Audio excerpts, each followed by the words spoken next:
बिस्मिल्लाहिर्रहमानिर्रहीम। अस्सलामुअलैकुम क्लास। जीअं त पाण शाह करीम बुलड़ी वारे जे बैत मां पहिरियां 3 शेर सम्झासीं। पहिरियनि 3 शेरनि जी सम्झाणी कई आहे। अॼु असीं इंशाअल्लाह चौथों शेर पढ़ंदासीं। चौथों शेर आहे, हीयूं न हाज़िर जन पिरी न अखड़नि में, ठला डंडा सखणा हीअं जार जीअं।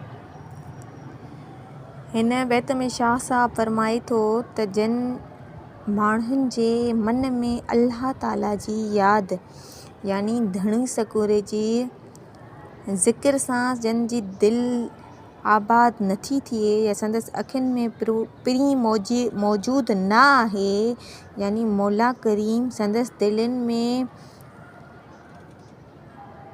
न आहे, उहे ईअं ज़िंदगी पिया गुज़ारनि जीअं ख़ाली थां हूंदो आहे जो कंहिंजे बि कम जो न हुजे।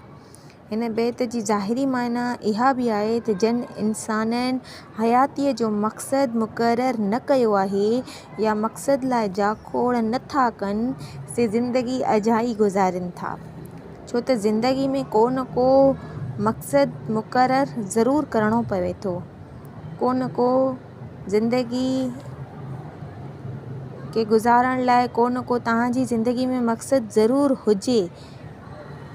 तव्हांखे पंहिंजे वजूद जो अहसासु ॾिराए, जंहिंमें तव्हांखे उन हीअ अहसासु वास्ते को न को मक़सदु रखिणो पए थो। ॿी सूरत में हयाती ख़ाली थांव मिसल आहे जेका बेकार आहे ऐं ॾास को बि मक़सदु को बि ध्यानु जे में न आहे, अहिड़ी ज़िंदगी आहे। ॼण हीयूं न हाज़िर जन पिरी न अखड़नि में, ठला डंडा सखणा हीअं जार जी। ठीकु आहे बाबा। चौथे शेर जो तव्हांखे आउं सम्झारियो आहे सम्झाणी। हाणे आउं 5 शेर जी सम्झाणी आंख ॿुधाईंदी। मजाज़ी मोह कॾहिं वेंदे निकिरी, अखड़ियूं तो मछड़ वेह वसी।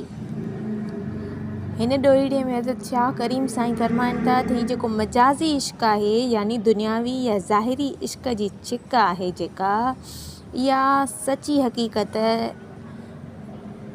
यानी न आहे। इहा सची हक़ीक़त न आहे, यानी अल्लाह ताला जो इश्क़ ई हक़ीक़त आहे।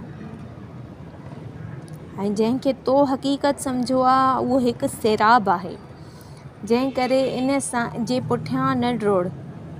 तुंहिंजूं अखियूं जेके तोखे ज़ाहिरी ॾेख थियूं ॾेखारीनि, से सभु नज़ारा दर हक़ीक़त फ़रेब आहिनि, मथनि को एतबार न कजांइ। तो सूफ़ या सूफ़ीज़म जो इहो मतो त मजाज़ी इश्क़ लाइ मजाज़ी इश्क़ जी भुल आहे, जंहिं तां सॼी हक़ीक़ी तलब खे गुज़ारणो आहे। जेकॾहिं इन भुल ते बीही रहो त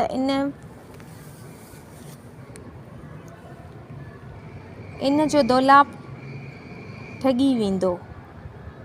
ही बज़ाहिरी त रंगीन ऐं हसीन आहे, पर संदसि हक़ीक़त कुझु बि न आहे। इन करे इन्हनि ज़ाहिरी नज़ारनि में फासी न पवणो आहे। ज़ाहिर बि उहो अथसि जो बज़ाहिर त आराम ॾींदड़ आहे, बज़ाहिर त सुठो लॻंदो, बज़ाहिर त असांखे पसंदि ईंदो, असांखे आराम ॾींदो उन शइ में, पर दर हक़ीक़त इंसान खे बेकार शयुनि में विझी छॾींदो। ज़रूरत इन जी ॻाल्हि आहे त इन ॻाल्हि जी आहे त असांखे सुस्ती ऐं काहिलीअ जो पंहिंजो पाण जेके आदतूं नी ख़तमु कजे ऐं पंहिंजे असली मक़सद खे हासिल करण जी कोशिश कजे। शेर नंबर 5 आहे, धिकी धात पियो हीअड़ो लोह संदाण जीअं, संभारे के सजणनि विरछे तां न वियो।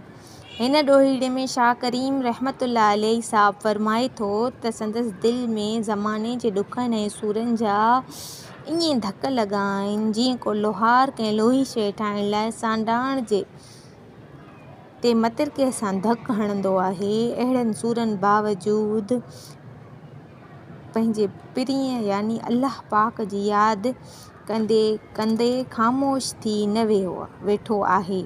हिते इंसान जी तंबीह या हिदायत आहे त केॾियूं बि खणी चोटूं लॻनि, केॾा बि खणी धक लॻनि, पर पंहिंजे मक़सद खां मुंहुं मोड़णो न आहे। इहे मक़सद जे उसूल लाइ केतिरियूं ई मुख़ालिफ़ क़ुवतूं साम्हूं ईंदियूं आहिनि, पर इन लाइ साबित क़दमी वाहिद हथियार आहे जंहिंसां मक़सद खे हासिल करे सघिजे थो। शेर नंबर 7 आहे